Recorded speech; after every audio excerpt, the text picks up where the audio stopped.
I think I know just the place.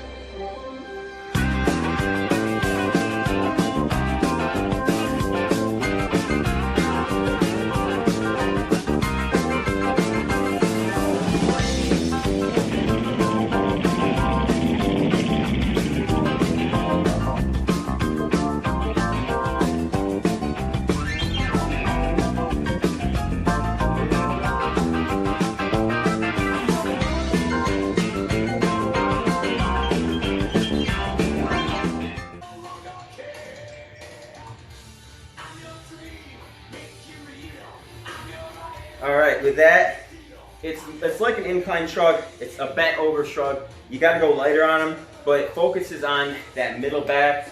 You get a lot of traps involved, but like I love it because you don't have to use heavy weight, and you just get so much better engagement of all the muscles in your back, and important muscles too. So you'll bring it down, you bring it up, and almost squeeze it back too. You'll engage your little lats too. Great exercise for helping your posture and everything. So give that a whirl. Quick tip, behind the neck pull downs. They're very difficult to do for a lot of people just because of shoulder mobility. I'm able to do this.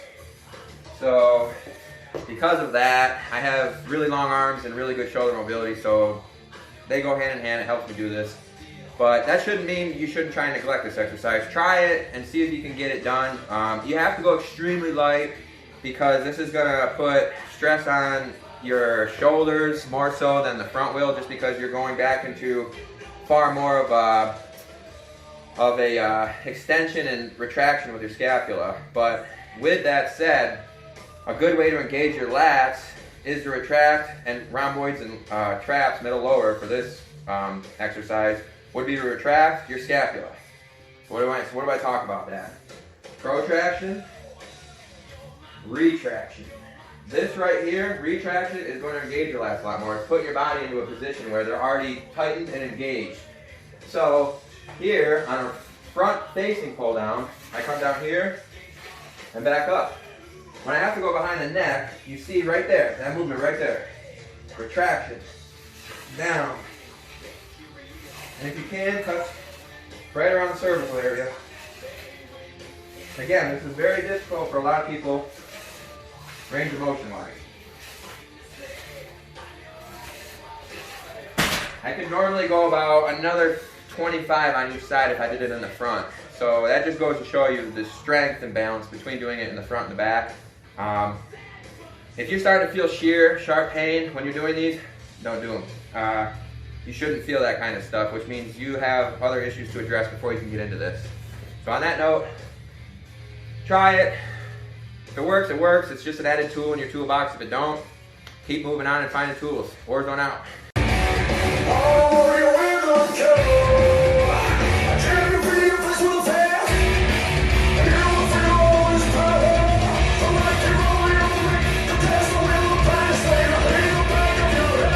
Okay, so dumbbell rows. You see a lot of people doing these wrong.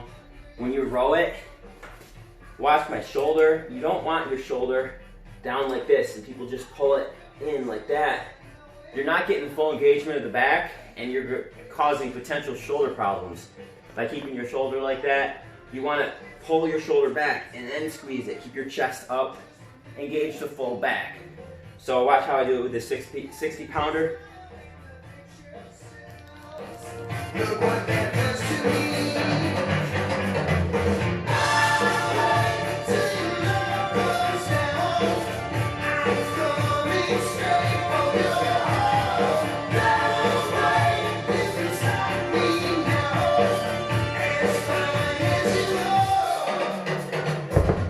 You don't need a ton of weight on rows. A lot of people use way too much weight. You want to really squeeze it and feel every muscle as you're pulling, and not just swing the weight up or like get in a bad shoulder position. Make sure you're engaging all the muscles and get in good form. I call this technique putting it in your pocket. Dumbbells here, watch where it ends.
is occlusion training or blood flow restriction.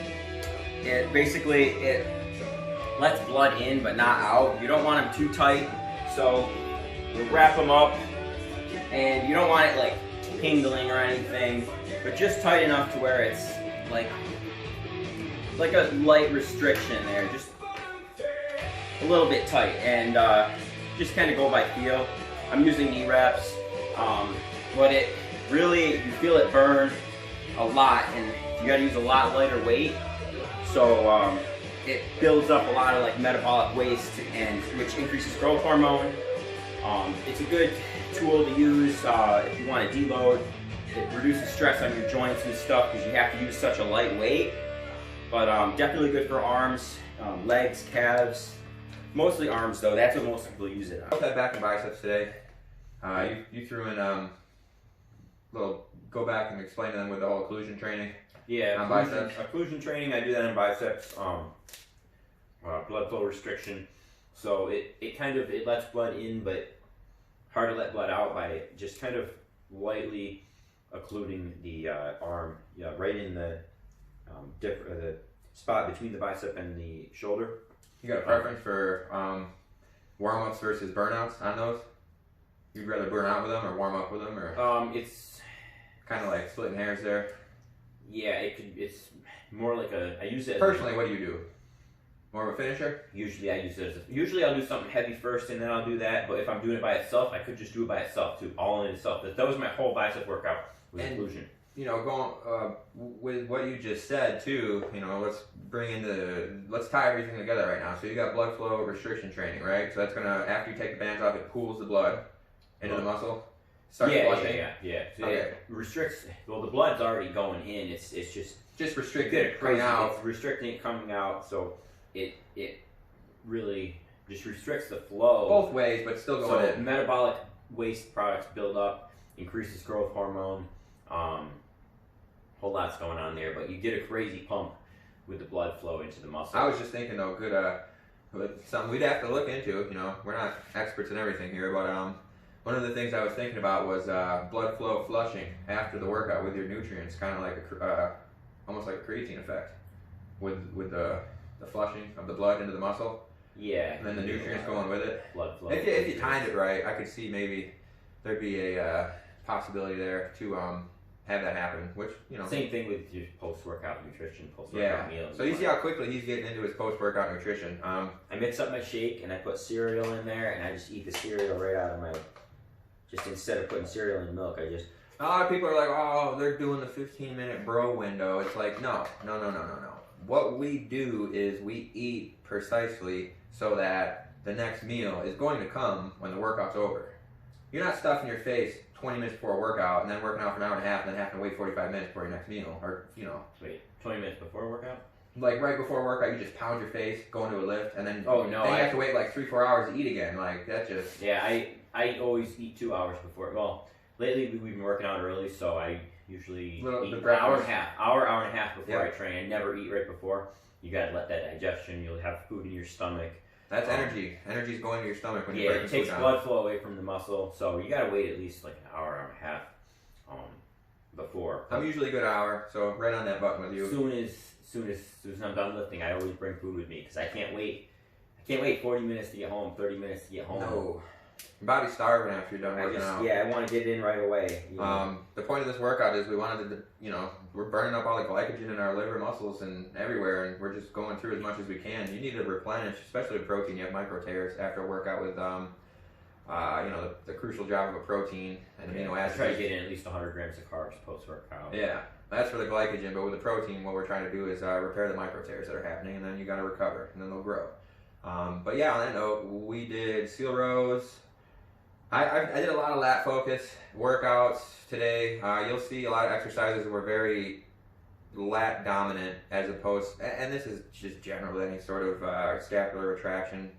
You know, I really made sure I focused on lats versus rhomboids and middle to lower trapezius muscles, because those are also involved with pulling, and you're going to use those no matter what. But that's why we're doing these things where we're doing arc movements with the dumbbell rows, we're both doing, we're supersetting pull downs with inverted rows. You're going to see that. And that's just all literally to target, my lats at least, because that's a weak point for me. It's a strong point for Robbie.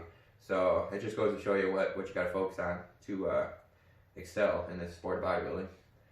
And then from that, biceps. Yeah, we had biceps. We pretty much, so back on biceps with that, like, you don't have to do much. Yeah, you don't need, especially not after back. Yeah, after back, you don't need much for biceps. I did 4 supersets on this, and then a couple sets of hammer curls. That's it. Definitely less than 10 sets total. It was probably 8 sets. Yeah, I think I did anywhere between 8 to 12 sets. I don't even think 12. I want to say 8 to 10. And the reason for that with me is because I did back first, so you're already kind of exhausted your biceps. Yeah, I did as a secondary muscle. Yeah, position of flexion superset for the biceps. So we could do a whole video on biceps alone, but like everything, yeah. Position of flexion targets the different heads of your bicep. I did one in the stretch position, so your biceps are in the stretch position, and this was with occlusion. Seated curl. Seated curl. Stretch position targets the outer head, and then I supersetted that with chest supported spider curls with your elbow in front of your body. That targets the inner head.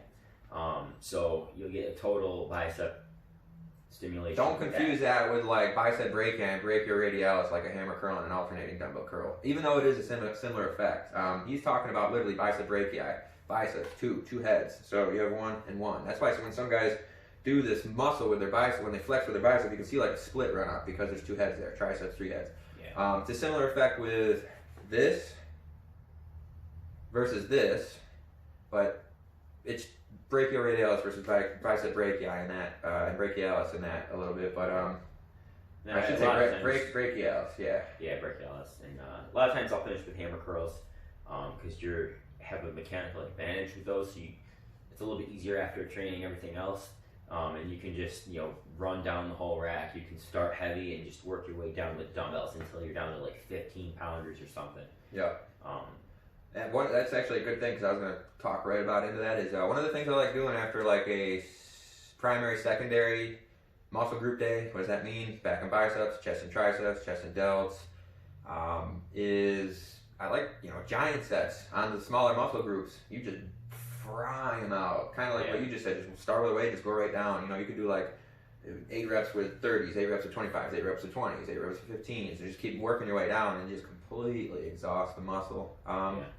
That's always good to try. We'll get into that too, but stay tuned for more. We're going to have a full YouTube day coming up we have coaching coming up. We want to talk to you guys a little bit about coaching and our insights on it, how we feel about it. Neither of us have a coach. No, that'll give you a good analogy on the video going forward. And other than that, we're staying strong. You run around like a madman, and then they like and subscribe. Can you do that? Yeah? Get 'em, Boots. Show them how to do it.